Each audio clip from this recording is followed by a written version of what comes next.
I have in my room an icon of St. John the Evangelist, painted by a Ukrainian iconographer which was given to me by our speaker, Archbishop Borys. What is unusual about this icon is that it was painted on crude wood taken from a Russian ammunition box from the war in eastern Ukraine. The image is a daily invitation to meditate prayerfully on how wood that carried lethal weapons now bears the holy, reverent image of the evangelist, and more generally, on how good can be drawn from evil. Archbishop Borys's life has shown how, from a legacy of oppression, inhumanity, and destruction, we can draw forth hope and love. The Ukrainian Catholic Church, whose people our speaker serves so faithfully, had been targeted by Joseph Stalin's Soviet regime for extermination. Its churches were confiscated, the public practice of its faith outlawed, and its priests and religious killed, sent to gulags, or exiled. Born in the U.S. to Ukrainian parents forced into exile by the Soviet regime, Archbishop Borys returned to Ukraine after the fall of the Soviet Union and was instrumental in establishing and leading the Ukrainian Catholic University. The university is flourishing as a center of learning and inquiry, and at its center, Archbishop Borys established the Emmaus community, a community of people with intellectual disabilities. In that institution dedicated to intellectual achievement, he wanted members of the Emmaus community to teach others about human dignity. After 20 years in Ukraine and 6 years in France, Archbishop Borys is now back in the United States as the chief prelate of the Ukrainian Catholics in the United States. His life has been a witness to how freedom and human dignity can arise by God's grace from the ashes of tyranny, oppression, and violence. He is a worthy speaker in our fraught times.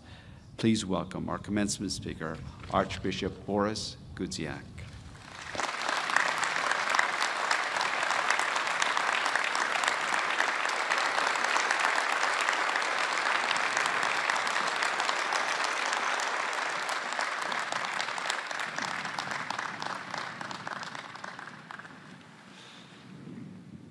Dear Father John, religious, political, social leaders, faculty, staff, parents, family, students, and dearest graduates, how are you doing today? Make some noise.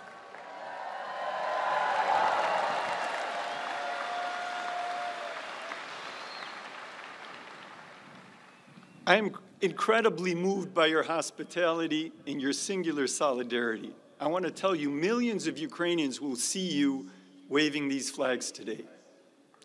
They will be heartened by your prayer, your love, and your commitment to truth. My hat is off to you, dear graduates.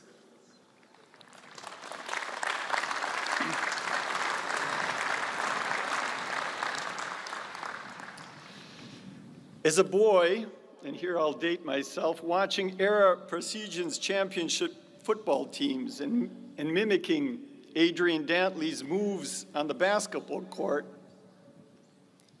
I dreamt of appearing in a Notre Dame arena.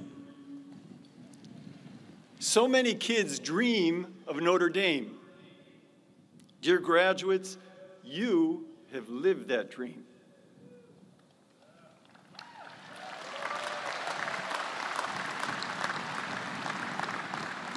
My youthful ambition was actually quite far-fetched, to make it to the NBA.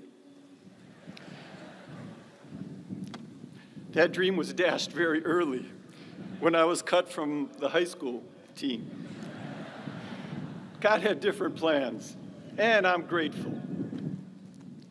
No NBA, no sports stardom at Notre Dame, yet childhood fantasies really never die. Today I am here with you, dear graduates. Thanks to you, I've made it to the house that Rockney built. And with your permission, I'm not going to waste this opportunity to try and complete a pass to you. I'm not kidding.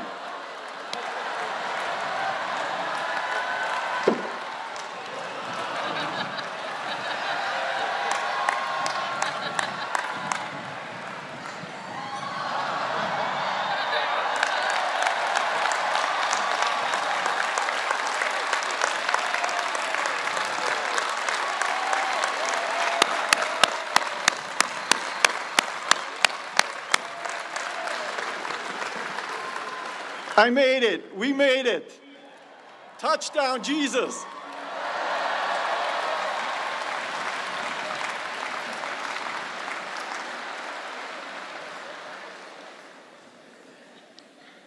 My personal awareness of Notre Dame was hardly just athletic. There have been many, many connections. I actually grew up as Father Hesburgh's paisano. His home parish was Most Holy Rosary on Bellevue Ave near my house in Syracuse.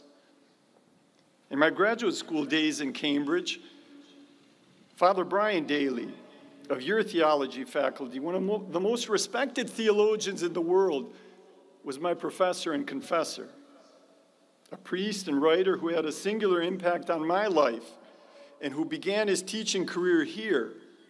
Henry Nouwen introduced me to life with persons with cognitive and developmental challenges, something that came, as you've heard, to define the Ukrainian Catholic University. Representing UKU in this arena, I express my profound gratitude for the warmth of your hospitality, Father John, graduates, parents, faculty, and staff of the University of Our Lady. The vocation of a university, an institution invented by the Catholic Church, is to foster the flourishing of the whole person. It is not merely a place to download information into a cyber brain. Universities should strive to embrace and enlighten the whole person, mind and body, soul and spirit, as Devin has already emphasized. They are called not to be only institutions of learning, but homes of wisdom, communities in which each is helped to discern one's destiny, God's plan for us. Notre Dame's vocation is to be a home of whole and holy wisdom. I hope that studying here under the golden statue of Our Lady, you felt embraced and blessed by God to the depth of your hearts, healed of your wounds, and filled with hope. It's an ongoing process, but I trust it is underway and will continue. During your years of study, you were confronted with basic life questions in difficult circumstances. You faced adversity. You asked, what should I do? How should I live? What should I cultivate in myself? And how should I shape my character? You learned to recognize and affirm human dignity even in adverse circumstances. Hopefully, you also learned to forgive and ask for forgiveness, how to give thanks. To be an authentic person, to live a good life, is not a theoretical exercise. It's not just academic. It takes practice. It's not easy. It takes heart. It is about heart that I would like to speak to you. Heart to your heart. By the grace of God, at the center of our being and what is often called our heart, we have been given the capacity to love. to make ourselves vulnerable to others, to experience the mystery and gift of relationships. Everything important, true, and eternal is in relationship to the other, with a small o and with a big O. We Christians confess God in three persons in relationship. God is a communion of persons. We are persons created in the image and likeness of God. We are personal. What does it really mean to be a person? It means to be a being in relationship. It's very different from an individual. A person needs to relate. We thrive in relationships. Alone, we are lonely, sad, and ultimately impotent. Self-centered, we become isolated and actually idiotic. That harsh word comes from the Greek, idios, one's own, private, idios, idiotes. Considering someone an idiot is actually not an intellectual evaluation. An idiot is someone who is self-absorbed, self-limiting, confined to oneself, withering in what is the destiny of every human person. In a mundane sense, the heart is but an organ, an anatomical feature among many. Yet its pulse conveys so much about our life, in fact, our very life. It is symbolic, it is sacramental. We share it with God, God shares it with us. We use the word heart to speak of the locus of our ecstasy and anguish, anxiety and harmony, sadness and consolation. It is there that we connect with one another. That communion becomes a participation in the life of God. In God's heart, we find our true peace and our true joy. That is our destiny. After all the social distancing, after those months and actually years where your studies were marked by all the protocols, let me ask you to touch each other right now. I want to ask you to pause and feel your neighbor's pulse. Graduates, parents, trustees, bishop, just find that pulse. Ask for a hand and feel the heartbeat of the person next to you. Just do it. Even if you're not a pre-med graduate, I trust you can find the beat, the rhythm, the pulse of the person the Lord has placed in your life right here and right now at this joyous celebration. Be still and listen. Touch with permission. And feel. Yes, even those my age, the throb is still there. Wow, the life of the other. A life to respect and enhance, celebrate and protect.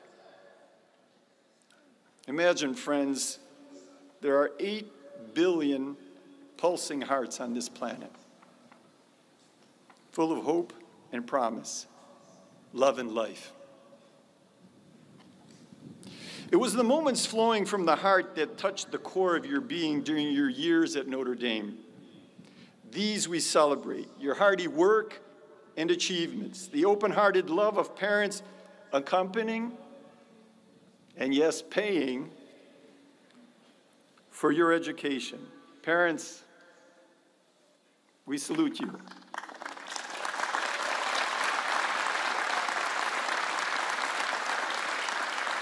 The heart throbs and heart breaks, your hearty laughter, your large-hearted volunteering, along with the seemingly, sometimes heartless demands of professors. But high expectations are really a sign of respect. Your best moments at this university have been heart to heart. This is the call of Notre Dame. The human vocation and capacity to share in God's heart by loving, giving, and suffering with and for others. This is what Our Lady's University has offered to you, and now through you is offering to the world. Allow me to bring you to another place representing Mary so vividly today. Mariupol, or the city of Mary. For 2 months in the headlines, besieged by Russian invaders, destroyed and plundered, driven into the catacombs of a steel plant. Its defenders are symbols of unyielding courage, steely will, and yes, deep love. The members of the so-called Mariupol garrison stayed to protect the city of Mary, to protect the innocent, to fight for humanity's dignity and freedom. Many are actually just like you, your age, with similar hopes and dreams. In these very hours, these heroes stand on a veritable death row. Yet right there, they are pronouncing marriage vows to each other, as did Valeria and Andriy Karpelenko on May 5th. Maybe you saw it. 10 days ago, and 3 days before Andriy was killed. You can imagine how their hearts raced.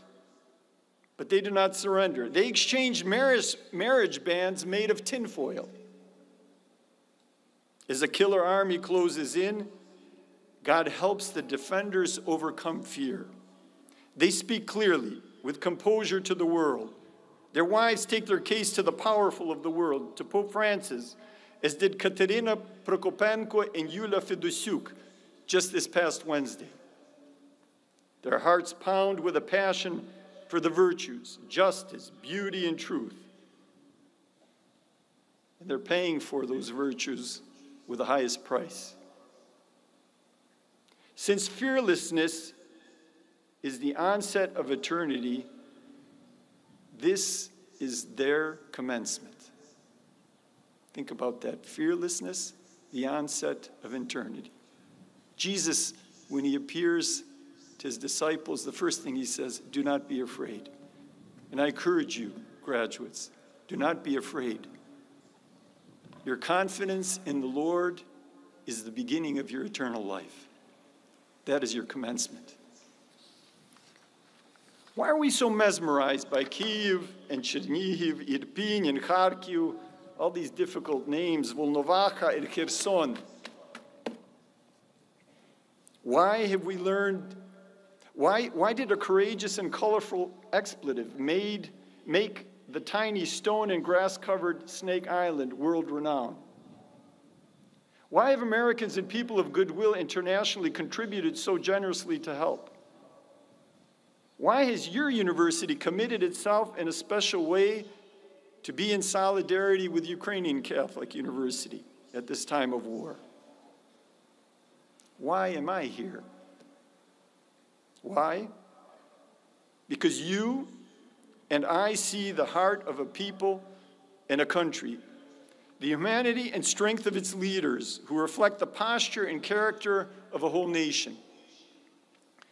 Zelensky has become a household word, an icon of an intrepid nation, that nation which actually made Zelensky who he is. A nation of down-to-earth heroes, plucky patriots, hardcore lovers, those that look into eternity overcoming their fears. Countless Ukrainians demonstrate the greatest love. For no one has greater love than this, to lay down one's life for one's friends. We read Jesus' words in the Gospel of John. Despite the devastation and war, crimes, marauding and torture, mendacious lies and craven cruelty, we see their life. They have heart. And you are demonstrating that you want to share your hearts with them. Ukrainians have made the Bible come alive for the world. David stands with Goliath. The way of the cross has stations in Bucha and Borodyanka, Mariupol and Sumy. Jesus suffers with his people. We had a Lenten Holy Week like no other. We pray that the cross will again lead to the resurrection, to the victory of life over death. From the viscera and netherworld of Azovstal, those warriors, including students, recent graduates, and university professors, teach us the most important lesson: how to live fully, remain human, children of God, even in impossible circumstances. How to give of ourselves, how to sacrifice. At a time of great relativism, they teach us an eternal lesson. Some things are simply right and just, and some things are manifestly wrong and downright evil. There are things worth living for, and there are things worth dying for. Notre Dame has offered a singular response to the Russian invasion and devastation of Ukraine. My presence reflects your heartfelt solidarity. It is a sign of your capacity to love generously, to embrace, to serve, and save the suffering, to bless the cursed and lift up the downtrodden and trampled. A friendship launched by the Nanovic Institute for European Studies and Jim McAdams 18 years ago is being continued by the present director of the Nanovic Institute, Clemens Sedmak, and his wonderful team. On Friday, Father Jenkins announced a comprehensive program supporting UKU's students and scholars with opportunities for study and research internships to help the university prepare for its post-war mission in Ukraine. May the Lord reward you 100-fold. The calling of the community of Our Lady's University is indeed a high one. In fact, the founders understood it to be divine. To uphold the duty and honor of Notre Dame diploma means to feel the pulse of the people on all continents, of immigrants at our southern border, and refugees throughout the world, of those in our towns and cities who do not have equal opportunities, to feel the pulse of the unborn, the disabled, the sick, and the aged, to feel their pulse and follow its call. You have felt your neighbor's heartbeat. Now check your own. You know where it is. That this be your everyday practice. I have in mind the ancient gnothi sevavton. Really know yourself for who you are and who you are meant to be, because you do have a destiny. It's eternal. You've been prepared for life by this university, to live it well, to rejoice wholeheartedly, to give life's challenges your full self, to relate and speak heart to heart, to live without fear, with a vision of eternity. Congratulations, class of 2020. Your parents, grandparents, family and friends, your teachers and mentors at Notre Dame hearten you to become confident, mature, creative persons who have the gifts to fight for the good. They have loved you into being who you are. Now be stout-hearted. Go and love the world in return, person by person, heart to heart. And let us follow Devon's inspiring call. Go Irish. Make some noise.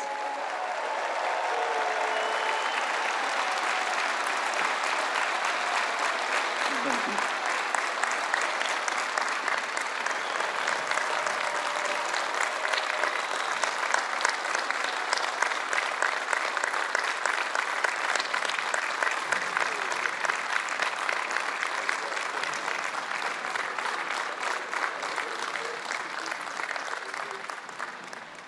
Archbishop Gudziak, thank you. You've touched our hearts, inspired us by your example, your leadership, and your faith. Slava Ukraini!